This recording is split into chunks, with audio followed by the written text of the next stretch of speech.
कहते हैं, जो इस जंगल में कदम रखता है वो अपनी परछाई के साथ वापस नहीं लौटता, क्योंकि इस जंगल में रहने वाला इंसानों के चेहरों की नकल नहीं करता। वो उनके डर को पहन लेता है और बन जाता है छल्लावा।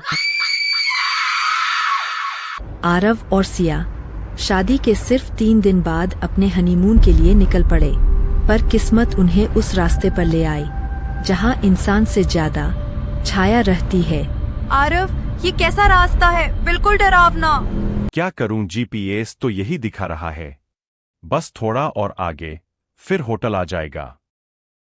कहानी तो तब शुरू होती है जब कोई अनजान शख्स आधी रात में जंगल के बीच खड़ा मिलता है।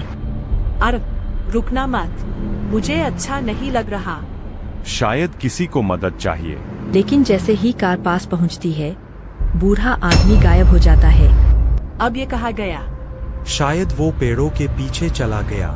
चलो चलते हैं। जैसे ही वो आगे बढ़ते हैं तो बूढ़ा आदमी कार के पीछे फिर से खड़ा हो जाता है। जैसे ही वो जंगल के कच्चे रास्ते पर पहुंचते हैं तो अचानक उनकी कार बंद हो जाती है। ये क्या? इस कार को भी अभी ऑफ होना था। आरव, मुझे लग रहा है हमें वापस चलना चाहिए। इस जंगल में कारें बंद होना कोई नई बात नहीं, क्योंकि यहाँ की हवा में किसी और की सांसें भी शामिल है। कार से उतरकर फोन पर किसी से बात करने लगता है, तभी पीछे से एक छोटा बच्चा हंसते हुए दौड़ता है।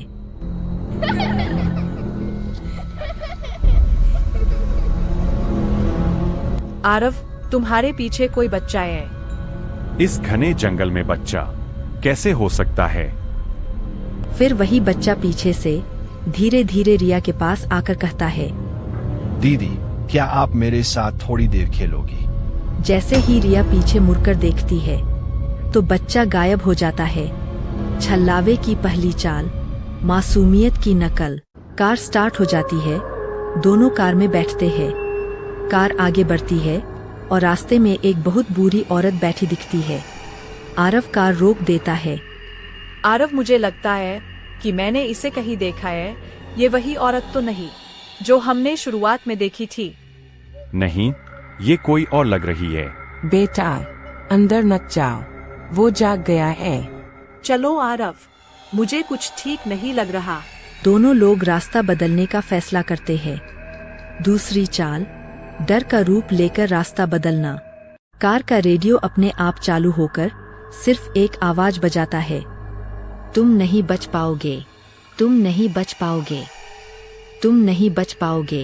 ये रेडियो खराब है क्या, जो अपने आप बज रहा है? आरव, ये सब सामान्य नहीं है, जरूर कुछ न कुछ गड़बड़ है। कार रुक जाती है। रिया ये कह ही रही होती है कि अचानक सामने उसे एक और आरव खड़ा दिखाई देता है। आरव, ये सब क्या हो रहा है? सामने एक और आरव खड़ा है। तुम में से असली आरव कौन है? डरो मत, मैं असली आरव हूँ, और जो सामने खड़ा है वो एक छलावा है। छल्लावे की सबसे खतरनाक चाल, इंसान का चेहरा चुराना। छल्लावे का असली घर, जंगल का वो मंदिर जहाँ रोशनियाँ नहीं, चीखें बसती है।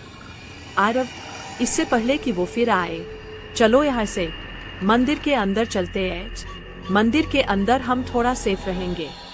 तुम ठीक कह रही हो, हमें अंदर चलना चाहिए।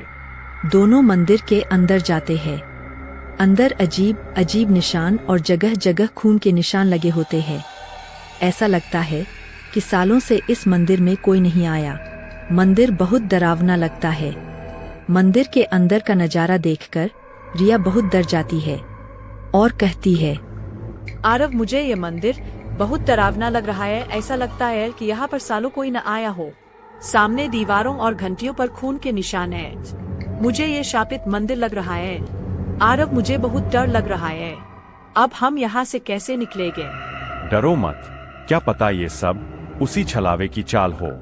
हम यहाँ से जरूर निकलेंगे, बस कैसे भी करके आज की रात खत्म हो जाए। अचानक सब तरफ धुंध फैलने लगती है। हवा रुक जाती है। साया धीरे धीरे आकार लेता है। छल्लावा हंसता हुआ अपने असली रूप में आ जाता है। उसकी खून जैसी लाल आंखें जो बहुत डरावनी लगती है। रिया और आरव छलावे को देखकर बहुत डर जाते हैं। तभी छलावा कहता है, तुम्हें कौन बोला मेरे जंगल में आने को? तुम्हारी हिम्मत कैसे हुई यहाँ आने की? हम बस रास्ता भटक गए, हमें जाने दो। हम फिर कभी इस जंगल की तरफ नहीं आएंगे। जो यहाँ आता है वो कभी जाता नहीं। अब तुम भी यहाँ से वापस नहीं जाओगे। रिया हिम्मत करके पास में पड़ी घंटी बजाना चालू कर देती है। घंटी की आवाज सुनकर छलावा चीखने लगता है। रिया बहुत देर तक घंटी बजाती रहती है। छलावा घंटी की आवाज बर्दाश्त नहीं कर पाता और जमीन पर गिर जाता है। आरव, हमें अब यहाँ से चलना चाहिए। जब तक ये छलावा होश में आएगा तब तक हम यहाँ से निकल सकते हैं। वो दोनों जल्दी से कार में बैठकर वहाँ से निकलने लगते हैं। आरव कार बहुत तेजी से चलाता है। आरव, मुझे बहुत डर लग रहा है। क्या हम यहाँ से निकल पाएंगे? अगर वो छलावा फिर से उठ गया तो हमारा बचना मुश्किल हो जाएगा। आरव, तुम थोड़ा और तेज कार चलाओ प्लीज। रिया, तुम डरो मत, हम जल्दी ही यहाँ से निकल जाएंगे। वैसे रिया, मानना पड़ेगा तुम काफी बहादुर हो। तुम छलावे के सामने बिल्कुल भी नहीं डरी। फिक्र मत करो, तुमने उस छलावे को बेहोश कर दिया था। वो इतनी जल्दी नहीं आने वाला।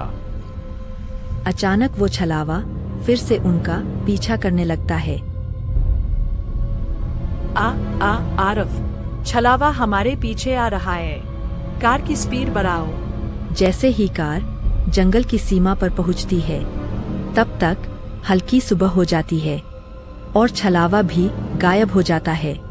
आरव और रिया पहले इंसान थे, छलावे की चाल से बच गए, वरना जो एक बार इस जंगल में आता है वो कभी वापस नहीं जाता। और आज भी इस जंगल में ऐसी घटनाएं होती रहती है।